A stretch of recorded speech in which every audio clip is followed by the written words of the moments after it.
ஆண்டவருடைய விருப்பம் யார் ஏழைகளா இருக்க வேண்டிய அவசியம் இல்லை. ஒருவேளை எளியவனா இருந்தா, அதை இன்னொரு வசனத்திலையும் போட்டிருக்கு பாருங்க, 11வது வசனம். தேசத்திலே எளியவர்கள் இல்லாது இருப்பதில்லை. அப்ப தேசத்துல எளியவர்கள் இருக்காங்க. தேசத்தில் எளியவர்கள் இல்லாம இருக்கிறது இல்ல.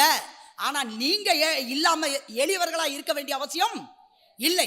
ஒருவேளை இந்த காலை வேளையிலே பாஸ்டமா நாங்க எளியவர்கள், நாங்கள் சிறியவர்கள் அப்படின்னு நீங்க நினைச்சிட்டு உட்கார்ந்திருந்தாலும், வேதத்துல அவர் அருமையான வாக்குத்தத்தம் தேவன் ஒன்று சொல்லியிருக்காரு. எளியவனை அவர் புழுதியில் இருந்தும், சிறியவனை எங்க இருந்து எடுக்கிறாரு? எங்க இருந்து எடுக்கிறாரு? எங்க இருந்து எடுக்கிறாரு? குப்பையிலிருந்தும் எடுத்து எங்க உட்கார வைக்கிறாராம்? எங்க உட்கார வைக்கிறாரு?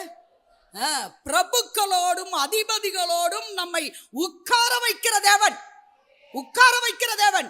எளியவன் உனக்குள் இருப்பதில்லை. நான் இதை விசுவாசிக்கிறேன். நம்ம சபையில ஒருவேளை எளியவர்களாய் வரலாம், ஏழைகளாய் வரலாம். 5 வருஷம் 10 வருஷம் 15 வருஷம் ஆகும்போது நீங்கள் எளியவர்களாக இருக்க மாட்டீர்கள், இருக்க கூடாது, இருக்க விடமாட்டார் தேவன். நீங்கள் ஆசீர்வதிக்கப்படுவீர்கள். கர்த்தர் உங்களுக்கு கொடுத்த இந்த தேசத்திலே நீங்கள் மென்மேலும் ஆசீர்வதிக்கப்படுவீர்கள், மென்மேலும் ஆசீர்வதிக்கப்படுவீர்கள், மென்மேலும் ஆசீர்வதிக்கப்படுவீர்கள்.